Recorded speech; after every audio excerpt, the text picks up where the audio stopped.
ñu ngi lay nuyu di lay ziar. xaaj Ndiogou maa ngi lay fay. maa ngi lay ziar waa Gànnaar. waaw ñu nga fa ñu ngi am jàmm bu baax. ci jàmm lakkal baax lakkal xeer. Aliou Ba maa ngi lay ziar bu baax. di ziar auditeurs yi nga xam ne ñu ngi nuyu itam di ziar bu baax a baax Hadj Assane. man li ma jaaxal moom nuyu ma. maa ngi doon ñëw ci yow dama doon nuyu. baatu àllarba gi ma laaj ak yoonu gànnaar gi mukk ci àdduna li ngay wax ba du ma encaissé tey gisuma ko ay surprise yu bare bare nga fi toog di la waaw il faut ma encaissé tey suukaru koor moom xam naa ci ñi koy njëkk a jot yow ci nga bokk ndeysaan da ciy baax de di joxe àllarba xaaj Ndiogou sa titre bi reeloo na ma de nga ne président yokkuluwul salaire yi man du ñàkk yokk gi mooy sama problème de mais tontu bi non mais kafu ci réew ci non nooy tuuti de sama gars yi mu ñël leen ñu xam ngeen nguur gi daa am yeneen charge 140 milliards carburant bi subvention et cetera waaye wax wi fii bu amoon ay gilet jaune ñoo président xeex bi na bari de mooy li ngay wax rek chaque jour wax ju neex sarax la waaw kooku moom daal même bu fekkee dëgg la sax mais am na niñ koy waxee waaw ba nga xamante ne di leen comprendre waaye day moom du fi am moom comme sama xarit la bu ma jarag moom loolaa ko njëkk a wax président Sall nay nooy en tout cas xam naa ni budget bee ko xoj rek waaye ni mu waxee dëgër na lool en tout cas daal moom muy noonu gars yi moom soxla nañ ñu yokkal leen seen affaire yi waaw liggéey ba weer dee nga ñaan ñu yokkal la war nañ la mën a yokkal waaye bu yokkul na ne gars yi koor gi di ñëw gars yi di ñëw moo tax ma ne na jeudi liggéey xam nga nag lii lépp de boo gisee borom kër yi sonn mais jeunesse bi la rek nga xam ni amuñu liggéey léeg-léeg nga yanu koo xamante ni tey jii am na lu mën demee moo lay wëlbatiku yanu waxuma nag ci ñoom la fondamentalement ñàkkum xëyee ngi fi jafe-jafe marché de l'emploi ngi fi waaye léeg-léeg nga jaar yoonu bon a ngi fi topp rek am po ay yoo xamante ni dara du ca farata waaw dara du ca farata voilà war naa yokk ndax tey ji boo xoolee ba ci gars yi seen soñse dañ ci yokk boo xoolee yokkute gi suñ koy ñaan bu ñu ñaan yokkute gi aba bàyyil papa Thione xam naa foofu ngay def gaaral yow xam naa sa papa la gaa xajuma seen diggante mais man c'est juste prétexte la pour mu waxtaanee Hadj Ndiogou pression sociale bi am ci réew mi pourquoi société bi ñu war la tànnal li ngay sol fa ngay jaar la nga war a lekk yow lu tax amoo oto yow lu tax amoo kër yow demal takk jabar non ça cette pression pour lan nga sol lii pour lan nga sol lële xam nga ak col len rek moo ciy farata na yiw rek maanaam bu mu heurté nit ñi penc mi gis nga leen norme sociale la bu ko weesoo rëdd yi nga xam nag il faut nga respecté ko li ci des bu ca sa yoon ne solal la nga xamante ne tu es à l'aise là-dedans jaaral mbedd ma nga am soxla jëndal oto ca ba nga koy am boo ko amul doxal mbaa nga jël oto kaar na ñëpp c'est-à-dire nit ñi dinañ la dugal ci loo xam ne Hadj mooy tax ñenn ñi yanu ay kees dëpp dem ak moom ak dugg ci loo mënul y a une forte pression et c'est dangereux nañ ci def attention de mais âge tamit te nag dañ cee jot rek xam nga yére sax bu njëkkaan yow gis nga jamonoy rafle ga mag ñi dañ daan génn benn yére ci kër gi kenn sol dem dox sol waaw tey nga danga caa liñ naan da nga caa jot moo tax nga naan ay ñeenti poos sax xam nga jot nga ci mbubb bay naan ñeent ak juróomi poos nañu sant yàlla ca wàññi pression bi ci nit ñi l'enfer ne doit pas être les autres refuser voilà mais est-ce que tamit li ñuy wax exemple bi ne kii warta sol lii ndax dafa dang est-ce que bu ëppee tamit waruñu ko ñaan mu wàññi rek ndax ñun ñoo ñaan rek non wuy ma rek ñoo ñaan rek ñun waxuñu ko war a sol li dañ ñu ko wàññi ñun ñu poos yi tekki seen tur bi ñun loolu lañ ko wax ñu waxuñu ko lu aay li ma jaaxal mooy yow dafa dang ci yow wala dafa dang ci moom yaa sol wala moom moo sol dafa yëmbax ci yow wala dafa yëmbax ci moom jàngal maanu wax nga dëgg gis nga tugal lay wax nga dëgg boo njëkkee voyage tugal lañ njëkk a frappé suñu moroom mi way juri jigéen ñi góor ñi mais ci été bi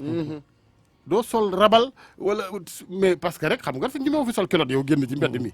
waaw mais ñoom dañ koy def waxuma nag na ko ñëpp def c'est juste un exemple en passant ça pour te dire foofu nit ñi lañu gën a yittewoo mooy li am impact direct ci seen développement seen ëllëg ñun nañuy waxtaane yi mata waxtaane ca bàyyi détails yi man loolu laa bëgg détail temps bi ñu koy jox ñu wàññi ko jox temps boobu farata yi détail ak kaf munta ñàkk nag mais na doon xorom ci cin rek waaye cin aliment de base ba ceeb la wala cere wala leneen waaye du xorom sax coow li jar ko fi woon kon ci non jar na ko kay parce que moom ñëw na jël beurre doom ja nañ ko wax benn fan waaye jeex na dañ ciy fo rek loolu dañ ciy fo rek mais c'est juste un prétexte moi je parlais pas de li mu sol mais lay la pour mu indi waxtaan ci pression bi am ci société bii mbedd mi du ma fi jaar daa bari nit sama morom yëpp am nañ li ëwma ko lu war a am rek yàlla du def lu war lu jot lay def ci koor gi suukaru koor yi ku mënul bu ko joxe joxe ak lii ak lii est-ce que loolu goro yu la mereeg yeneen ci ku ko mënul bu ko def parce que ay bor ci et puis bor sax yow weeru koor jaamu yàlla nga bëgg ay point waaye boo ci bëggee dellu ginnaaw jël ci ay bor pour faj loo xamante ni du farata ndax suukar bu njëkkaan nañ naan rek ab neexal benn paquet léegi nit ñi lu ñuy laaj ay yére am ñu naan ay joxe naa caabi ay or joxe naa caabi oto ay suukaru koor yooyu loolu dara du ca farata loolu moom xam naa buñ duggee ba ci biir koor gi moom dinañ ci gën a yaatal mu gën a yaatu parce que da nga ko dul fekk sa bàmmeel laa la wax parce que âge da nga ci koor gi buñ lay wàññal koor doo ca fekk suukaru koor bokku ca voilà âge yenn saa yi nga gis ay invitation yoo xam ni ci ay xeetu ndog yoo xam ne après toog di ko snap rek mu leen ci yitteel mais lañ fay frais lépp am na ñoo xam ni ña nga ca mbedd ma te yaakaar naa ni ci weeru koor ñu ne ci weeru yi weeru di dimbali nit ñi ak di def lu baax mais di ci gis benn table boo xam ni âge buñ ko dressé sa yaram day daw très bien Abba parce que lii moom naw naa la ci naw naa la trop ci loolu nga parce que dama ci naw ku naan ñagas xam nga man du ma déglu rap ñagas dafa naa mooy ànd ak Fou Malade waaw dama ko déglu benn jour ci ngonal TFM ñu teg lekk yu bakkane ñëpp di lekk ñu wax ko mu ne noonu lu tax doo lekk mu ne noonu instant bi damay xalaat ñu ko amul mais c'est extraordinaire c'est très philosophique ça waaye ne ci télé bi wane po ji ginaar di xamp di wëndeelu di fecc yor ci non mais nit da ngay am teggin ak retenu mu ngoog c'est très important ana waa round up wala tey du jeudi ñu ngi ñëw de xam naa ñu ngi ñëw moo tax nañ leen bàyyi seen temps rek ñu bàyyi la nga wax jërëjëf ba ci kanam ragal question du jour waaw soxna Binta man soxna Binta ay affaire am dama ci def nag Diop ñu bàyyi la parce que nag Diop faaw ngeen tënk tey nga xam publicité bi yëpp day mën a jàll xalaas bi bu rombee nga xam damay ñëwaat ci dëggantaan bi la ma waxuloon bërki démb ak démb ma mën ko wax tey ndax bu subaa du ma waxaat ci dëggantaan bi rattrapé ne se rattrape pas waaw yow eggali rek wax rek bàyyi mënoo jeexal lépp di koy sant ci koy gërëm moom Aba di gërëm tam Hadj Assane ci yóbbal bi mbokk yi ñu yegg si léegi ci kaddu askan wi tey li ñu waxtaane sax mooy président Macky Sall li mu wax ne yokk payoor mënul am jamono ji ndax day diis lool ci nguur gi lu toll ci junni milliards loolu dafay bëri ak charge yi nga xam te ne nguur gi mi ngi ci noddam loolu du ko mën ni ngeen gisee kaddu yooyu wàllum yokkul salaire mënatu nekk fi mu toll nii président Macky Sall xamal ko syndicalistes yi démb ci bi muy jot seen cahier de doléance la ñuy waxtaane ci kaddu askan wi ngeen mën a wootee ci 88 628 14 14 88 628 14 14 na ngeen gisee wàllum yokku payoor président li Macky Sall li mu ci wax ne mënul nekk jamono ji ndax nguur gi antunu ko dafay dis lool ëpp junni milliards dafay metti lool ci noddu nguur gi am na benn auditeur ci ligne bi asalaamaaleykum. aleykum salaam wa rahmatullah. sëñ bi ñu ngi lay nuyu.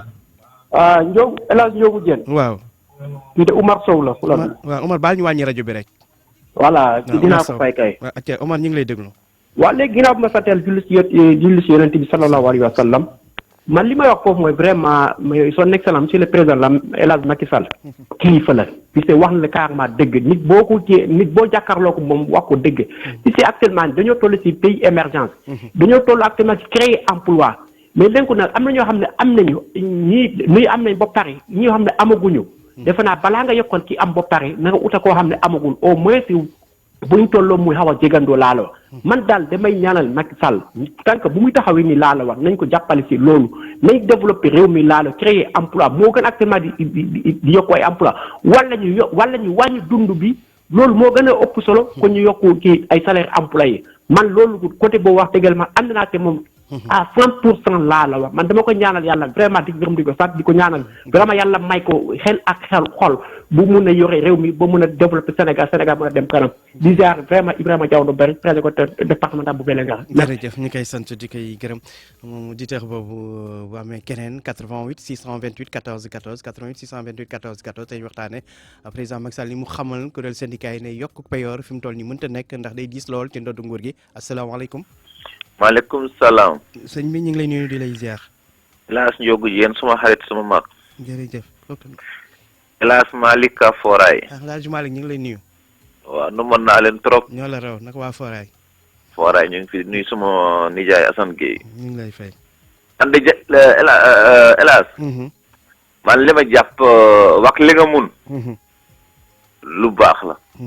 te man li kaddu li président di wax. vraiment man d'accord naa si moom. parce que bi mu faloo ba léegi. du nu yokkul. vraiment mu ngi liggéey Sénégal ñëpp teg nañ seen bët vraiment loolu man maa ngi koy rafetlu wax li nga mun nag.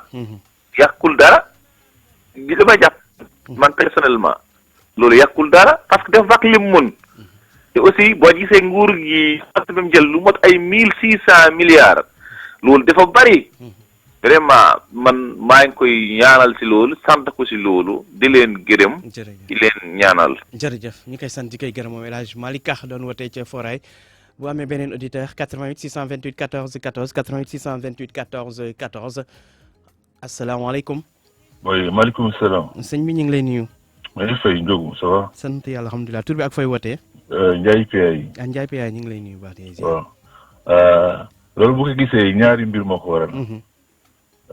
bu njëkk bi wane na ni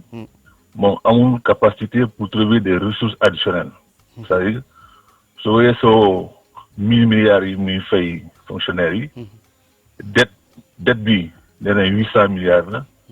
alors taxes yi jot 2000 milliards. donc amul fenn fu mu jëlee ay ressources additionnelles c'est-à-dire amul capacité de trouver des ressources additionnelles. Deuxièmement les syndicats yi nga xam ne nii ñoom la jàkkaarloon.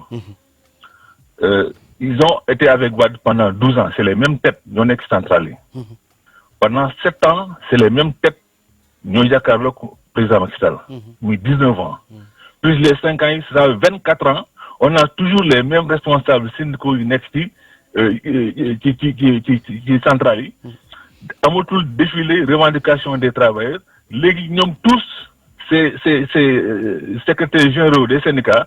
soo demee HCCT ñu nga fa poste soo demee conseil économique et social ñu nga fa occupé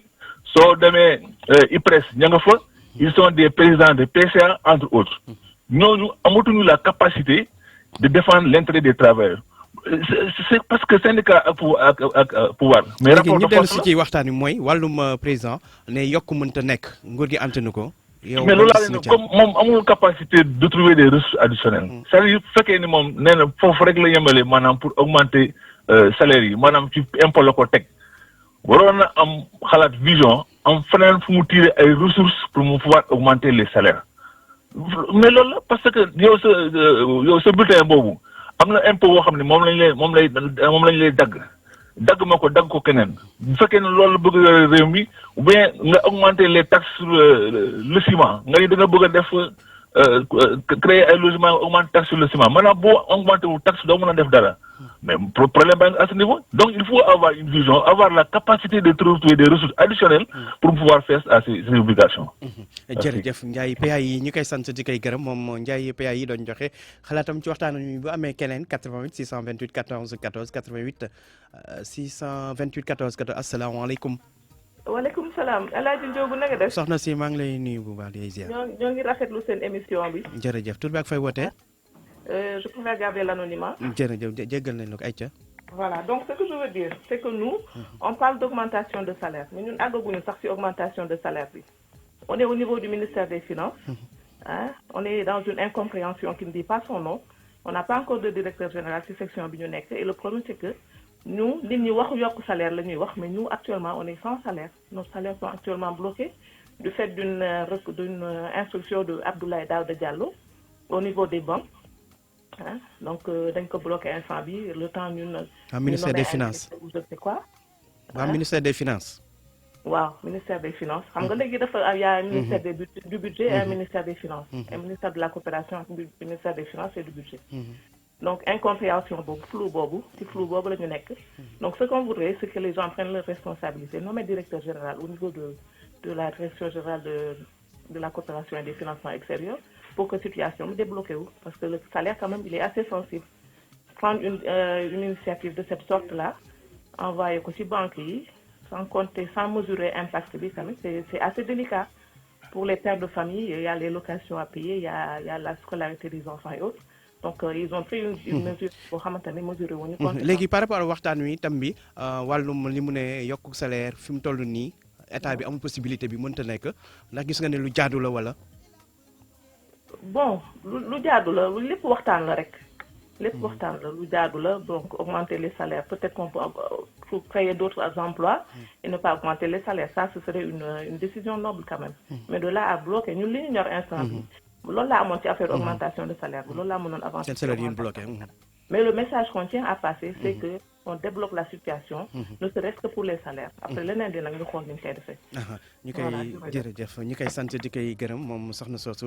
doon intervenir ñu koy gërëm bu baax bu amee keneen 88 628 14 14 88 628 14 14 ñuy waxtaane tey président Macky Sall ni mu xam ne démb ne fi mu toll nii nguur gi mënul yokku salaire yi loolu mënta nekk wax ko kuréel syndicat yi démb bi ñu koy jébal seen cahier de doléance nu ngeen jàngate yooyu les kaddu ak li mu ci wax ne salaire lii di salaire yi mënta yokk waxtu wi nguur gi antanu ko ndax dafay dis lool ci moom lu ne toll ci junni milliards lay doon te loolu nguur gi amu ko mu xamal ko ñi di kuréel syndicat yi xam naa bu amee keneen 88 628 14 14 88 628 14 14 bu amee benn auditeur ñu jël ko.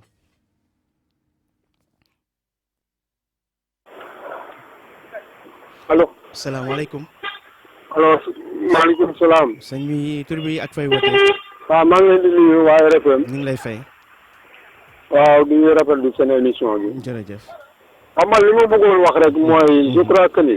ñun Sénégal moom. su ñu waxee yokk ñun retraité yi ñu xam naa ñun ñoo si gën sonn parce que xoolal ñoom moom nee na état bi 8 milliards dana ko bàyyi par année pour les retraités de l'IPRES te ñun li ñu gis mooy ñun kenn yokkaluñu dara la ñu yokk xoolal ba ñuy diviser suñu pension yi ñun suñu pension yi dañ ko diviser ba pare ñu ne dañ lay yokkal waaw 10% xëy na 10% la ñu waxoon xëy na 10% xëy na am na ñoo xam ne ni seen bopp yokkal ne dañ leen li leen yokkal 36 000 francs la 36 000 francs ak le coût de la vie nga xool loolu du yokk dégg nga benn bi mooy ñu si des ñëpp ay 2 000 francs ay 3 000 francs la leen yokkal moo tax ñu ñu yokk boobu ñuy wax ñun gisuñu fi dara luñ fi gisu waaw état bi li mu waroon def mooy mu wàññi coût mi dépense yi muy dépensé présidence rek lañ koy dépensé mën na 88 milliards ba pare parc automobile bi li muy dépensé ci xaalis ci Sénégal kenn xamul ñaata la dépense yooyu lañ war wax ay agence yooyu yëpp ñu xool lañuy seet na lañ koy wàññee suñu wàññee yooyu yëpp xaalis boobu lu jëm ko dugal ci retraité yi ak ci ñu ngi liggéey parce que ñoo yore Sénégal tant que loolu kenn defu ko toujours ci ay kii rek la ñuy jëm ñu retraité yi ñoo gën a sonn kuy sonn toujours ñuy wax yokkal nañu 40% kenn yokkaluñu dara ay 2500 rek la ñu yokkal dañ la diviser sa pension ba pare nax la ni dañ lay yokkal parce que kenn yokkalu la dara lu dul ay 2500 la ñu yokkal jërëjëf maa ngi leen di gërëm jërëjëf ñu koy sant di koy gërëm bu baax a baax mu auditeur boobu mu nekkoon sax auditeur bu mujj bi